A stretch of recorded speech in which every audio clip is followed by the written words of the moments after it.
This is a series where I talk about ways that my autistic traits show up in real life because I am so tired of people telling me that they understand or aware. It's only 9 o'clock in the morning and I'm showered and almost dressed. And I don't have to be there till 2 o'clock. What am I going to do with this anxiety all day? Don't know, but working through it. Talking to doctors isn't new. Talking to doctors about hard shit isn't new. Talking to doctors about my thighs, that's a little new. My thighs and what lies between, whatever. Bloop. I found the doctor's social media because she's like certified surgeon, used to be a teacher surgeon. And now her private practice is more focused on women's health and hormones and medically guided weight loss. And in that realm of things, it's like, okay, Shane, she used to have to cut into people. And 20 years ago, the way people lost weight was like bariatric surgery. So she looks younger than me. If she got her education while she was repairing the bodies maybe that had gone through drastic weight losses and things, and she had seen that while she was coming up and then got really good at it, focused on women's health, then focused on surgery, and now her private practice is hopefully with all the things that she saw, in the war of what happens to bodies and how they melt when you lose a shit ton of weight. It's it sounds like she's seen it. I can't surprise her. And now she helps people do that without surgical, bariatric, weight loss. I said to Shane, 20 years ago, I was approved to have them cut open my stomach and change my stomach so that I could be smaller. And I was like, well, maybe that's too extreme. And it was. I had to really work on myself and understand what my body and food and how that relationship works, where I'm grateful I didn't have surgery then to fix it. I'm not grateful that it took the route that it did to lose this weight, right? But if I go in and she has seen, that is, right now, GLP-1s are supposed to, so you lose weight safer than I did, because you're only supposed to lose a pound or two a week. Remember those weeks where I'd lost 5 to 10 pounds where it's yep, I don't know what's happening. I think I'm dying. It's if she has seen all of those situations and all the bodies and what happens, and then focused on women and their women's health and all those things in that realm, I can't surprise her. Me talking about how emotionally dysregulated it is, that it feels like I'm sitting around in somebody else's skin. Hopefully she's heard that narrative before and she's not wow, you kind of sound a little bit like a serial killer. It puts the lotion on the skin. It's I don't know how else to relay the disconnect of my sensory system in skin that no longer feels like it is part of my body. And then that has also kept me medically into the doctor's office 4 times a year and very uncomfortable. It's okay, what do you do? It's what do you do for people like this? Is there a fix, or do I just have to tape my thighs? I'm prepared to have the conversations, but the words and things I have to say are very difficult of how I got here, where I had an appointment 18 months ago. When I saw the doctor on Tuesday, I said to her, this isn't new. This isn't the first time this has happened. I had an appointment 18 months ago to try to address this. And she goes, well, why did you cancel your appointment? And I was well, it had been happening about a year at that point, but my son was quarantined and I was trying to get him back in school. And then when he was finally healthy enough, my mother got sick, and I took care of her the last 6 months of her life. And then my son went back to school last year for the first time, but then my father moved in with us and he had some health things to address. And so I haven't been able to think of myself as a person or an avatar that deserves to be addressed, because I've been busy helping get life settled, because it's been hard. Right? She was oh, I was yeah, it's been a lot. My body's falling apart. Also, my shoulder is taped and doesn't move above my head sometimes. But also, that's an estrogen thing, which a women's health doctor would be able to know that better than the general practitioner. That's oh, I think you need to see a specialist. Are you sure? Can I get that referral? She gave me the referrals. What she did not give me is the actual surgeon that I need to talk to. So being able to know how to hyper research what you're looking for and buzzwords to find what you're looking for. If anybody's struggling with that, let me know. I'm the Liam Neeson of my cousin was I can't believe you found a doctor in 2 days. I was yeah, I wasn't about to wait. The other doctor was there's nothing we can do. Don't wear pants. Don't wear pants? I'm fucking freezing.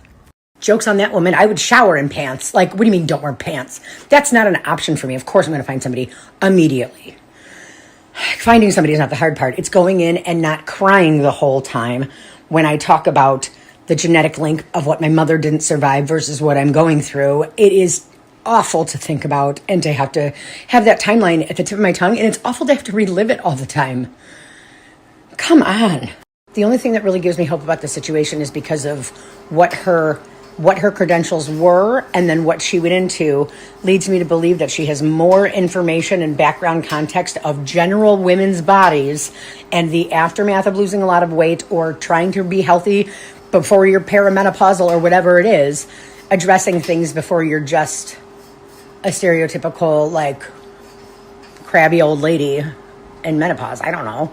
But having somebody that doesn't look at you like you have two heads while you're like, yeah, my shoulder doesn't work, and apparently it's because don't have enough estrogen or something. Like, some doctors look at you like you're fucking crazy. I'm going to try to get my hair to not do this today and then figure out what to do for the next 5 hours before I have to leave. Well, I know that I have some more wrapping my head around things to do and some more research about, like... I'm taking the lens of, like, this is happening to me, and taking that off and being able to do some hyper-medical research, which is a muscle I have, and being able to, like, okay, so when people have this specific issue that is a medical concern, and it's not just, oh, I don't like this, what is the next steps of that? Like, what are realistic expectations before I go in and talk to that woman? Because if I go in and she's like, oh, we need to cut everything off between your boobs and your knees, I don't know how I'm going to feel about that. And I don't know if that's a real thing to be concerned about, but I do know that in this realm of things is my thighs and I can't build muscle in my thighs to be able to fill in the skin, I think. Like, I think it's just done being whatever it's going to be. But then also, like, having to talk to her about the breathing issues I've had because of my abdomen and I have abdominal atrophy where my muscles aren't working the right way no matter how hard I try, because they're spending so much time compensating for the skin they're carrying around.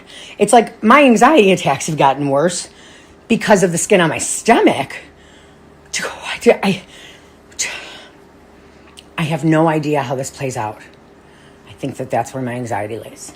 But for somebody who has had to disassociate from the overwhelming sensory issues that I have because of the excess skin, now that I have to, like, disassociating from that wasn't necessarily hard, but, like, having to, like, look at it after however long, I'll be like, yep, these are the adaptations, and this is how it's affecting my everyday life. And these are all the things that I have to do on a daily and weekly basis to make sure that I don't have skin infections or skin tears or all these things. But the amount of paying attention I have to do and how susceptible my skin is to being irritated because there is not enough room in clothes.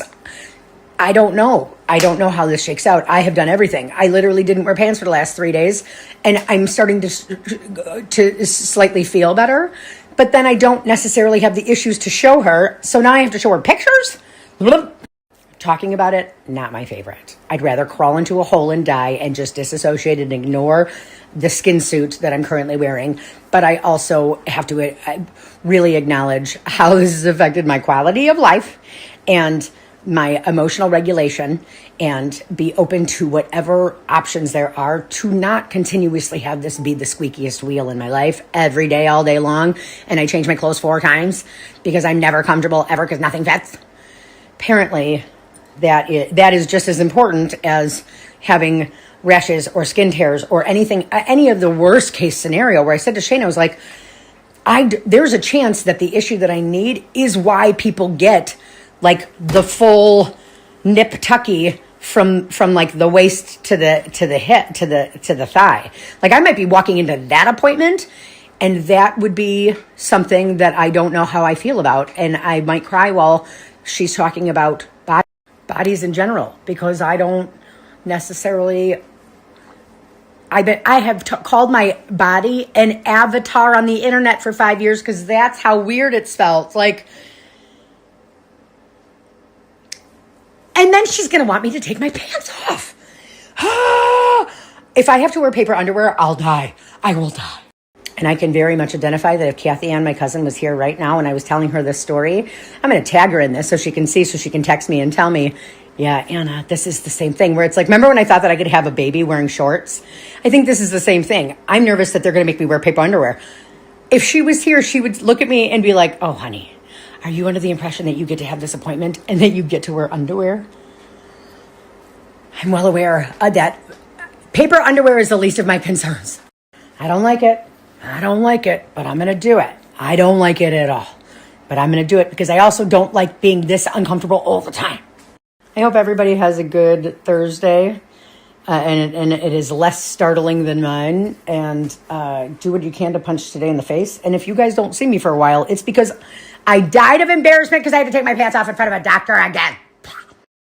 Good morning. Today's coffee is brought to you by the A-Mug and my survival of my doctor's appointment